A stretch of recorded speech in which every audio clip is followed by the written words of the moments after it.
Welcome to Sally kitchen. ഇന്നത്തെ recipe ഒരു മടക്ക് ചപ്പാത്തിയാണ്. നല്ല ലെയറുകളുള്ള ഈസി ആയിട്ട് ചെയ്യാൻ പറ്റുന്ന ഒരു മടക്ക് ചപ്പാത്തി. ഒരുപാട് പണിയൊന്നുമില്ല, സാധാരണ ഉണ്ടാക്കുന്നതിനും കുറച്ച് ഡിഫറെൻ്റ് ആയിട്ടാണ് നമ്മളിത് ചെയ്യുന്നത്. പിന്നെ മൈദ ഒട്ടും ചേർക്കുന്നില്ല, ഗോതമ്പ് പൊടി വെച്ചിട്ടാണ് ഇത് ചെയ്തെടുക്കുന്നത്. അപ്പോൾ എങ്ങനെയാണ് ചെയ്തെടുക്കാൻ നോക്കാം. ചാനൽ സബ്സ്ക്രൈബ് ചെയ്യാത്തവരാണെങ്കിൽ ഒന്ന് സബ്സ്ക്രൈബ് ചെയ്യുക. തൊട്ടടുത്തൊരു ബെല്ലൈക്കൺ ഉണ്ട്, അതും കൂടി ക്ലിക്ക് ചെയ്തിട്ട് ഓൾ എന്നുള്ള ഓപ്ഷൻ സെലക്ട് ചെയ്യണം, നോട്ടിഫിക്കേഷൻ കിട്ടാൻ വേണ്ടിയിട്ട്. അതുപോലെ ഈ ഒരു വീഡിയോ ഇഷ്ടപ്പെടുകയാണെങ്കിൽ ലൈക്ക് ചെയ്യാനും മറക്കരുത്. ആദ്യം ഇതിന് വേണ്ടിയിട്ടുള്ള മാവ് റെഡിയാക്കി എടുക്കണം. അതിന് വേണ്ടിയിട്ട് ഈ ഒരു ബൗളിലേക്ക് ഒരു 1/4 കപ്പ് പശുവിൻ പാൽ ചേർത്ത് കൊടുക്കാം. പിന്നെ ഒരു 1/4 കപ്പ് നോർമൽ വാട്ടറും കൂടി ചേർത്ത് കൊടുക്കുന്നുണ്ട്. 1 ടേബിൾ സ്പൂൺ ഓയിലാണ് ചേർത്ത് കൊടുക്കുന്നത്, വെജിറ്റബിൾ ഓയിൽ. പൊതുവേ ഗോതമ്പ് പൊടി വെച്ചിട്ട് മടക്ക് ചപ്പാത്തി ഉണ്ടാക്കുന്ന സമയത്ത് ഒന്ന് സോഫ്റ്റായി കിട്ടാൻ വേണ്ടിയിട്ട് കുറച്ച് മൈദ ചേർക്കാറുണ്ട്. പക്ഷേ ഇതിൽ നമ്മൾ മൈദ ഒന്നും ചേർക്കുന്നില്ല. ഈ ഒരു പാലും ഓയിലും കൊണ്ട് തന്നെ നല്ല സോഫ്റ്റും ആകുന്നുണ്ട്. പിന്നെ പൊറോട്ടയൊക്കെ കഴിക്കുന്ന പോലെ നല്ല ടേസ്റ്റും കിട്ടുന്നുണ്ട്. ആവശ്യത്തിനുള്ള ഉപ്പും കൂടി ചേർത്ത് കൊടുക്കാം. പിന്നെ ഇതിലേക്ക് വേണ്ടിയിട്ടുള്ള ഗോതമ്പ് പൊടി ചേർത്തിട്ട് നല്ല സോഫ്റ്റായിട്ട് ചപ്പാത്തിക്കൊക്കെ കുഴക്കുന്ന പോലെ കുഴച്ചെടുക്കുകയാണ് ചെയ്യേണ്ടത്. ഇതുപോലെ നല്ല ടൈറ്റായിട്ട് ചപ്പാത്തിക്കൊക്കെ കുഴക്കുന്ന പോലെ കുഴച്ചെടുത്തിട്ടുണ്ട്. ഇനി നമുക്കിതൊന്ന് അടച്ച് വെച്ച് കൊടുക്കാം. അടച്ച് വെച്ചിട്ട് സമയം ഉണ്ടെങ്കിൽ ഒരു മണിക്കൂറെങ്കിലും മാറ്റി വെക്കുക. സമയം ഇല്ലെങ്കിൽ ഒരു 10 മിനിറ്റ് എന്തായാലും മാറ്റി വെക്കുക. അതിന് ശേഷം ഇത് റെഡിയാക്കി എടുത്താൽ മതി, നല്ലൊരു റിസൾട്ട് കിട്ടും. ഞാനിപ്പോൾ ഒരു അരമണിക്കൂർ മാറ്റി വെക്കുന്നുണ്ട്. ആ ഒരു അരമണിക്കൂർ കഴിഞ്ഞതിന് ശേഷം ഒന്നുകൂടി ഒന്ന് സോഫ്റ്റ് ആക്കിയിട്ട് കുഴച്ചെടുക്കുക. പിന്നെ നമുക്കിത് പരത്തിയെടുക്കാം. പരത്തിയെടുക്കുന്ന സമയത്ത് കുറച്ച് പൊടി അങ്ങ് വിതറി കൊടുക്കുക. ഇത് ബോൾസാക്കി മാറ്റി വെച്ചിട്ടൊന്നുമില്ല, നമ്മൾ ഉണ്ടാക്കി വെച്ച ഫുള്ളായിട്ടുള്ള മാവാണിത്. ഇതന്നെ നമുക്ക് പരത്തിയെടുക്കാം. മാക്സിമം എത്രത്തോളം വലുപ്പത്തിൽ പരത്താൻ പറ്റുമോ അത്രത്തോളം വലുപ്പത്തിൽ പരത്താം. നല്ല നൈസാക്കിയിട്ട് പരത്തേണ്ട ആവശ്യമില്ല, ഒരു മീഡിയം തിക്നെസ്സിൽ പരത്തിയെടുക്കാം.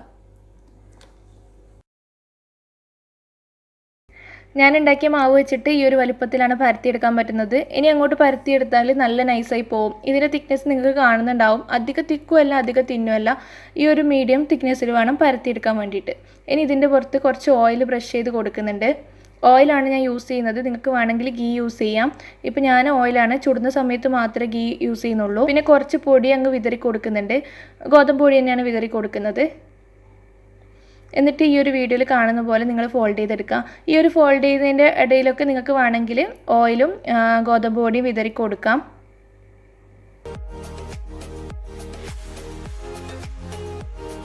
ഇനി ഇത് ഇങ്ങോട്ടൊന്ന് ഫോൾഡ് ചെയ്തെടുത്തതിന് ശേഷം സൈഡൊക്കെ ഒന്ന് അമർത്തി ഒന്ന് സെക്യൂർ ആക്കി എടുക്കുക. അതിന് ശേഷം നമുക്ക് കട്ട് ചെയ്തെടുക്കാം.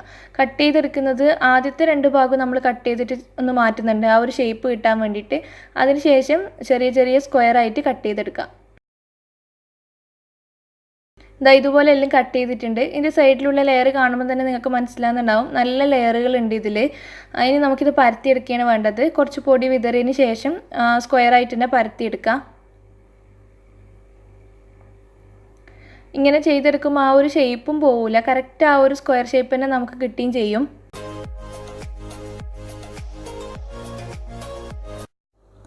ഇത് നമ്മൾ ചപ്പാത്തിക്കൊക്കെ പരത്തുന്ന പോലെ ഒന്ന് നൈസാക്കിയിട്ട് അങ്ങ് പരത്തിയെടുക്കാം. ഒന്ന് ഇവിടെ റെഡി ആയിട്ടുണ്ട്, കണ്ടില്ലേ, ഒരു ഷീറ്റ് പോലെയാണുള്ളത്. ഇതുപോലെ തന്നെ എല്ലാം പരത്തിയെടുക്കണം.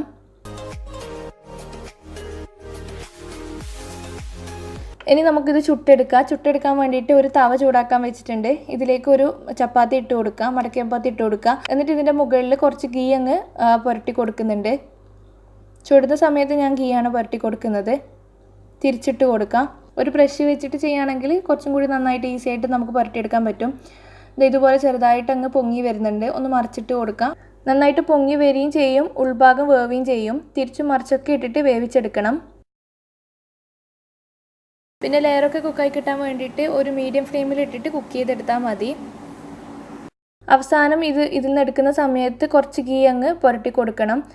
അപ്പോൾ ഇത്രയേ ഉള്ളൂ കേട്ടോ. ഒന്നിവിടെ റെഡി ആയിട്ടുണ്ട്. ഇതേപോലെ തന്നെ ബാക്കിയുള്ളതും ചെയ്തെടുക്കാം. നല്ല ഈസിയാണ് ചെയ്യാൻ വേണ്ടിയിട്ട്.